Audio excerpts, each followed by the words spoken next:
emblemático. Creo que todos sentimos algo muy especial cuando entramos aquí, ¿no? Yo al menos desde hace muchísimos años que no entraba a un teatro de estas características. Me contaba la gente de la fraternidad que fue fundado en el año 34, un sindicato como la fraternidad, como casi todos los sindicatos de esa época, pensó en el tiempo libre de sus afiliados, ¿no? Entonces aquí estamos, recuperando la historia, recuperando nuestra historia en un lugar como este no es poca cosa. También me contaron que esta calle, que se llama Hipólito Yrigoyen, no sé desde cuándo, quizás ustedes lo sepan, se llamaba Victoria. ¿Saben por qué se llamaba Victoria? Porque se supone que le ganamos a los ingleses. ¿Sí? Se llamaba Victoria. ¿Qué vamos a reflexionar hoy, no? Bueno, están aquí, o yo estoy aquí al lado de ellos, un gran encuentro con Carlitos Ciapina, que es licenciado en Historia. Me dijo que no cuente esto, pero fue medalla de oro de la Academia de Historia, el mejor promedio, no sé en qué año. Hizo la maestría de Políticas de Evaluación y Gerencia Social en Flaxo. Me dijo que no contara esto, pero también hizo un posgrado de Historia Social de la Ciencia y la Técnica, que es una maravilla. Es doctor en Comunicación Social, es docente de universidades públicas, eso lo quiero remarcar, es docente de la Universidad Nacional de La Plata y docente de la Universidad Nacional de Moreno. Fue secretario ejecutivo del Instituto Provincial de la Administración Pública. Yo prefiero presentarlos primero a los dos y después decir cuáles son los temas, así siguen uno al otro. El profesor Gabriel Di Meglio es historiador argentino, tengo muchas ganas de escucharlo. Publicó diversos libros sobre historia política y social de la Argentina del siglo XIX, fundamentalmente sobre la actividad política de las clases populares en Buenos Aires. Es investigador del CONICET y también docente de universidades públicas. Es docente de la UBA y de la Universidad de San Martín. ¿Sobre qué cosas vamos a aprender y a reflexionar hoy? El profesor Di Meglio va a tomar Revolución y Guerra de Mayo a Caseros, de 1810 a 1850. Yo no sé qué escribí acá, si en Buenos Aires. ¿Sí? En Argentina quise escribir. ¿Sí? Y las tensiones de Mayo a Caseros, un país para un puerto o un puerto para un país. Esta pregunta nos la hemos hecho en varias oportunidades. Y el doctor Ciapina va a hablar de la independencia dentro de la emancipación de América Latina. Qué temón, ¿no? Bueno, comenzamos. La idea es que cada uno de los profesores hable 35 minutos. Terminado esto, ustedes pueden ir anotando ya las preguntas para hacerlas posteriormente, ¿sí? Cuestión de terminar a las 8. Pero obviamente que eso es simplemente la punta del iceberg de la independencia latinoamericana. ¿Por qué? Porque hay reclamos profundos, expectativas profundas y acciones profundas de actores sociales subalternos en el orden en que había establecido ese orden social la corona española en América. El proceso independentista incluye los reclamos emancipatorios, igualitarios,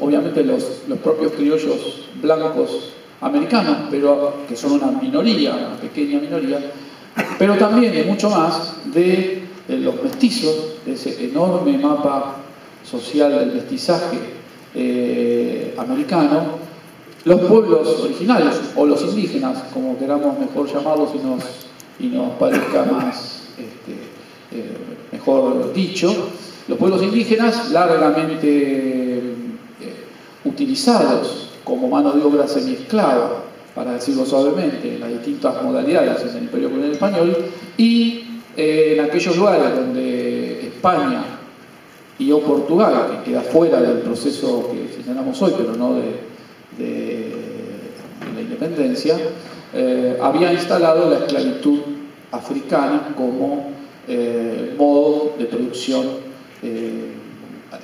digamos, que sostenía las colonias, ¿no? O sea, lo que quiero decir es, independencia lo referimos a un tema estrictamente político, emancipación nos referimos a un tema de conflicto social en búsqueda de la igualdad, la libertad, la fraternidad, dicho en clave de hoy, ¿no? Porque también es necesario decir y contraponer a la lógica tradicional, con, digamos, nuestros historiadores que han pasado buena parte de su tiempo tratando de encontrar las raíces de la Revolución Francesa en la emancipación americana. Ahí también tenemos algo para decir. Claramente, en algunos de nuestros líderes criollos están las ideas de la Revolución Francesa circulando, pero bueno, uno se pregunta cuáles son las ideas de la Revolución Francesa en Tupac Amaru II, ¿no? Cuando la Revolución Francesa no había ocurrido todavía. O sea, también tenemos que matizar esto. Hay una enorme movilización social, búsqueda de la emancipación del proceso independentista de América Latina, que tiene sus orígenes no solo, y claramente no solo, en las ideas de la Revolución Francesa, sino en el caso de los pueblos indígenas, en un ideario anterior, ancestral, en la búsqueda de reconstituir sus sociedades destruidas por la invasión europea, y también en cierto reformismo católico que empezó a circular en América Latina básicamente con los jesuitas, que no por casualidad fueron expulsados en la segunda mitad del siglo XVIII de América Latina. Bueno, retomando entonces a este primer momento, y visto desde hoy, siempre, bueno, la historia siempre es desde hoy, porque es lo que nos empuja, las preguntas son desde hoy, no hay otro modo de hacerla que no sean desde hoy. Una primera comprobación también, y algo interesante para reflexionar, es que cuando uno ve este primer momento del proceso independentista, ocurre a una velocidad muy fuerte. O sea, al mismo tiempo se constituyen una serie de juntas de gobierno a nivel local y regional en un periodo de tiempo muy corto. Dos antecedentes importantes con un enorme impacto, sobre todo en las élites criollas. En la rebelión de Tupac Amaru II, en lo que era el virreinato en el Alto Perú, que casi voltea al virreinato del Perú, o sea, es un levantamiento de raíz mestiza e indígena que le cuestiona el poder español, cuestiona al propio virrey y enuncia el retorno al mundo incaico. Ese levantamiento fue ferozmente reprimido, pero en la conciencia criolla de las élites, siempre que hablamos de criollos hablamos de las élites, de un grupito muy pequeño, tuvo un larguísimo impacto, diríamos hasta hoy, ¿no? Hasta hoy el miedo es uno de los componentes centrales de la distancia que las élites latinoamericanas mantienen con los pueblos originarios. Y el segundo antecedente que me parece interesante remarcar, con una larguísima huella también en el caso de América Latina, de todas las colonias, digamos, brasileñas, portuguesas, holandesas y británicas, fue el caso de Haití, cuya emancipación que produce una independencia y una emancipación al mismo tiempo, ¿no? En 1804 se constituye la República Independiente de Haití y allí, sí, si lo quieren, se constituye la República Independiente de Haití, independiente de Francia y libre de los blancos. Una república negra, o sea, independiente de Francia y sin blancos. ¿Por qué no hay más blancos? Porque fueron muertos en el proceso independentista. Se terminaron los terratenientes blancos en Haití. Y a partir de allí, bueno, dos ejemplos, dos antecedentes muy potentes de lo que podría ser la emancipación. ¿Por qué señaló esto? Bueno, ahora vamos a ver en el segundo momento. Pero en este primer momento entonces, cuando vemos que rápidamente en 1808 se subleva Chuquisaca y La Paz, 1808 se subleva el cura Hidalgo en México, la sublevación de Coro en lo que hoy es Colombia, en Nueva Granada. En 1810 la sublevación en Caracas, la Junta de Gobierno de Caracas. 1810 la Junta de Gobierno de Santiago de Chile. 1810 la Junta de Gobierno, la primera Junta de Gobierno aquí en el Virreinato del Río de la Plata. 1811 se establece la Junta de Gobierno en Asunción. O sea, en un brevísimo lapso de tiempo, 3 años, se discute, se pone en discusión el control político que el Imperio Colonial Español tiene sobre América Latina. Bueno, no sé si se ve, pero igual lo dejo como material. Son dos powers, dos hojitas en donde están señalados estos dos momentos a los que me estoy refiriendo. Momento de las independencias locales y el momento de lo que llamamos el proceso de las independencias continentales, ¿no? Frente a esta velocidad, digo esta velocidad porque 3 años a principios del siglo XIX es muy poco. Se tardaba 4 meses en ir a Europa, así que no es como ahora que discutimos en tiempo real con alguien que está en el otro lado del mundo. En ese momento se tardaba 3-4 meses en ir y volver de Europa, así que imagínense todos esos levantamientos tan rápidamente. No quiere decir que no estaban comunicados en tiempo real ni remotamente, sino que se van dando porque hay un proceso de maduración político-social que hace que los criollos tomen la posta rápidamente con respecto al proceso independentista y la acefalía, digamos, que ocurría en ese momento en España y el conflicto que había en España. El conflicto en España no era un conflicto entre una monarquía de derecho divino o una monarquía liberal. En América Latina, las élites criollas también discutían esa cuestión en este primer momento. Si las nuevas juntas de gobierno iban a ser juntas de gobierno que adoptaban la modalidad de la monarquía constitucional o resguardaban los derechos del rey divino, de la monarquía absoluta, hasta su retorno.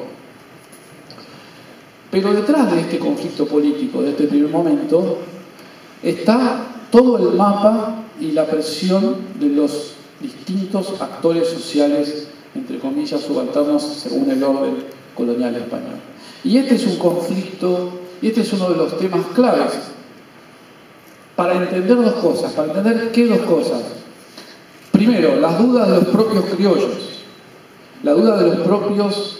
la duda de las propias juntas de gobierno en Caracas, en Buenos Aires, en Santiago de Chile, en Asunción, en México. ¿Cuáles son las dudas? Las dudas son: ¿avanzamos en el proceso de independencia de España? ¿Declaramos nuestra autonomía? No todavía la independencia, nuestra autonomía. ¿Y qué pasa con este enorme universo social del cual nosotros somos la cúspide de la pirámide? Los criollos también son un actor social privilegiado del orden colonial español. ¿Qué hacemos con los esclavos negros en las economías venezolanas? Que vivía precisamente de la exportación del cacao. ¿Qué hacemos con los mestizos y los indígenas que se pliegan a esa independencia cuasi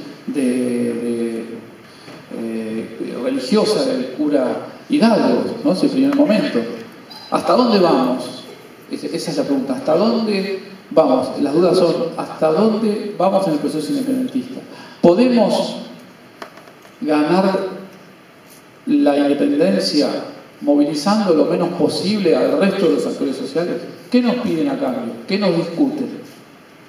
Estas son las dudas de los primeros movimientos independentistas, y estas dudas son muy bien aprovechadas por la reacción española, porque esto también hay que señalarlo.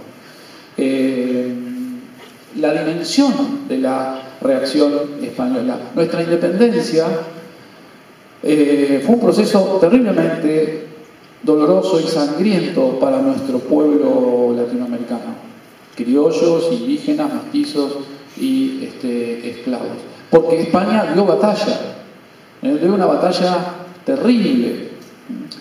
Pensemos solamente en el primer momento de la independencia. Tupac Amaru II y su compañera, su padre, su familia, descuartizados y asesinados, ¿no? El cura Hidalgo fusilado, el cura Morelos fusilado, Miranda preso y exiliado y expulsado en terribles condiciones a España. O sea, la primera reacción de España y la segunda reacción fue terriblemente represiva. Y por otro lado, en este primer momento de la independencia latinoamericana, la otra cuestión era, bueno, ¿cuál es el ámbito geográfico de nuestra independencia?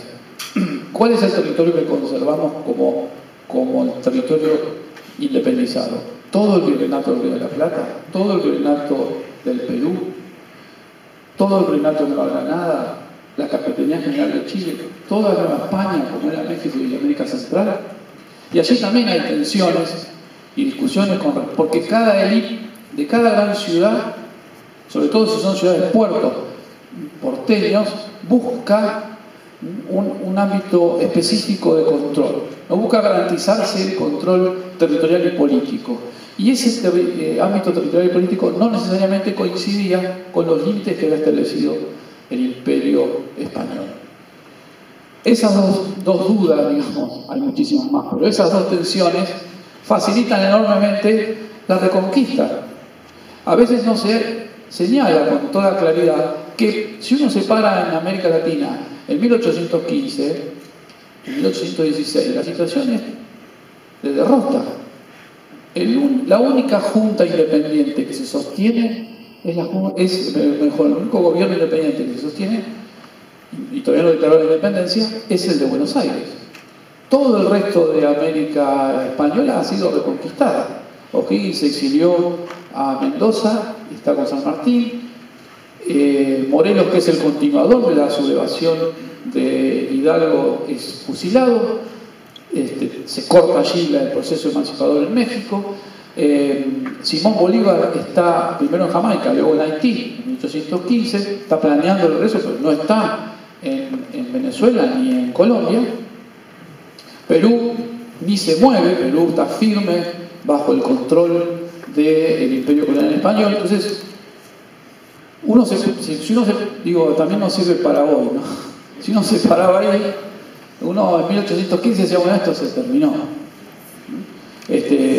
España reconquistó todos los territorios y dejó un puertito ahí perdido donde no hay ni plata, ni oro, ni plantaciones, ni nada. Que Buenos Aires, Montevideo está en poder de los españoles y ahí se acabó el proceso independentista. Bueno, segundo momento, y acelero el paso por el tiempo. El segundo momento, decimos, de la independencia y la emancipación es el momento de los proyectos continentales. El momento de los proyectos continentales, exceptuando México, claramente tiene que ver con la evolución en la conceptualización de los líderes criollos, de que había dos procesos que había que combinar. Cuando digo en estos términos, hablemos básicamente de Simón Bolívar y San Martín, obviamente, tantos otros que se sumaron a esta lógica, Monteagudo, el propio O'Higgins, Sucre. ¿Cuáles son las dos cuestiones que hay que vincular? Que plantean, primero, unir fuerzas. Dejar de lado la discusión sobre cuáles son los nuevos límites territoriales, el recorte del paisito, diríamos hoy, ¿no? Dejar de lado esa discusión y unir fuerzas en una lucha militar, o sea, plantearse una lucha de carácter militar. ¿Con qué tipo de militares? Populares. Los ejércitos emancipadores continentales son ejércitos populares, no son ejércitos profesionales, ¿no? Eso por un lado. Y por otro lado, convocar a los sectores populares, convocar a aquellos que eran vistos con temor. Claramente, bueno, Bolívar da el primer paso, liberar en Venezuela a los esclavos, que era como liberar a todos los que trabajaban. Liberar de los tributos a los indígenas. En el Río de la Plata, bueno, eso había sido hecho en 1813, en Chile, en el Alto Perú. Era todo un tema. Convencer a las élites criollas que liberaran del trabajo semi-esclavo a los propios mestizos e indígenas. Ahora, claramente, incorporar a los esclavos, a los ex-esclavos o esclavos que lograban su libertad a los ejércitos independentistas.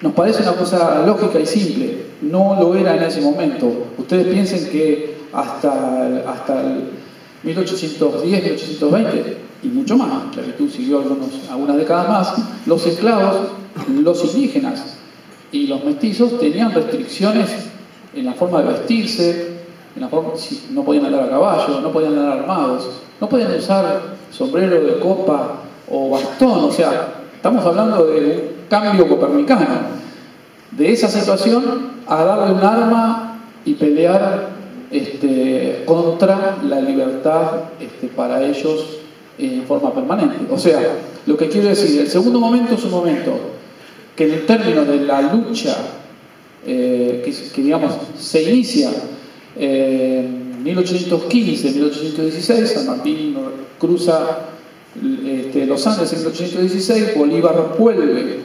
fines de 1815 a Venezuela y se inicia ese proceso de lucha continental, donde ya no importa tanto que vamos a recortar de los territorios que eran españoles, sino cómo nos unimos para terminar con el poder militar español en América Latina. Tampoco va a ser un proceso fácil, muy lejos de ello. Estamos hablando de 1815, la última gran batalla por la independencia es diciembre de 1824, son casi 10 años. 10 años de guerra, que tiene efectos terribles sobre la economía, sobre la sociedad, sobre la demografía en nuestra América Latina. Son 10 años más de guerra, pero esos 10 años más de guerra finalizan con un triunfo, obviamente, frente al Imperio Colonial Español, y también con una cierta desarticulación de ese orden social tan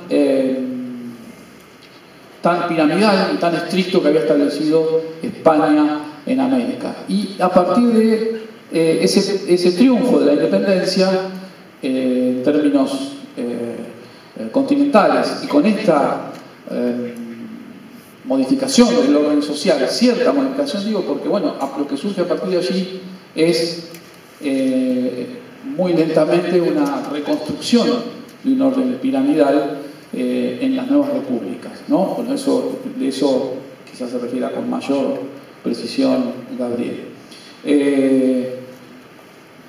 A mí me interesa, como para ir cerrando, señalar, me resulta apasionante en ese pasaje de las guerras o de las luchas locales a las luchas continentales, leer a los propios líderes de la emancipación, ¿no?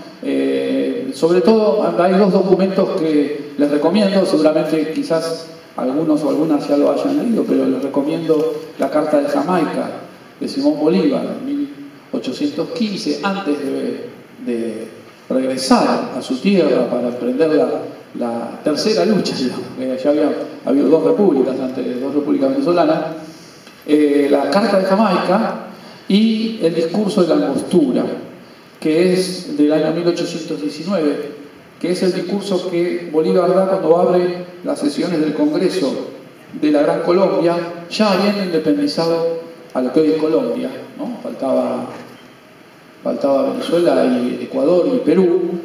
Y en ambos discursos, a mí lo que me fascina es ver allí la claridad con respecto a sobre qué sociedad se iba a lograr la independencia definitiva, ¿no? Lo que plantea allí Simón Bolívar es algo que han retomado luego pensadores como Manuel Ugarte, como Scalabrini Ortiz, como el propio Mariátegui, bueno, José Martí, claramente, ¿no? Lo que él plantea allí, en el momento en que está luchando, que eso es lo maravilloso, ¿no? No es un hombre que está en un gabinete pensando académicamente la sociedad en la que está viviendo, sino que es un hombre que está en guerra, y le faltan 6 años para triunfar en el caso del discurso de la Angostura. Y allí plantea con muchísima claridad las dificultades que ve a futuro. No tiene ninguna duda de que va a triunfar, como lo que planteaba San Martín. No tienen dudas que van a ganar la guerra de la independencia de carácter continental. Pero sí tienen enorme conciencia de la complejidad social que van a tener las nuevas repúblicas en el caso de que se vayan constituyendo, ¿no? El famoso párrafo del discurso de la Angostura, donde Bolívar dice: ¿qué somos? ¿No?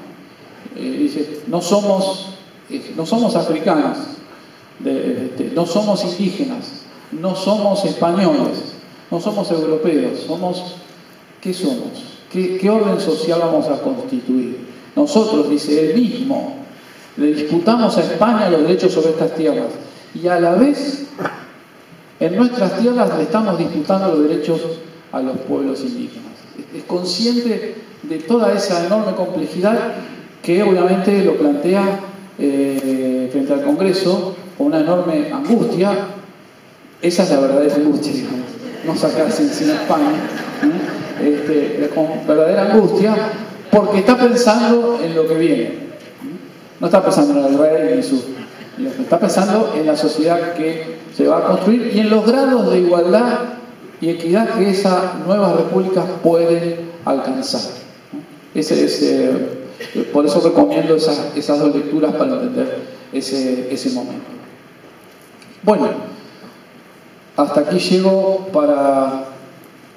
Sí, hasta aquí me voy a referir para respetar los tiempos y dejarlo a Gabriel continuar con las charlas de hoy. Muchísimas gracias. La memoria apunta hasta matar a los pueblos que la callan y no la dejan volar.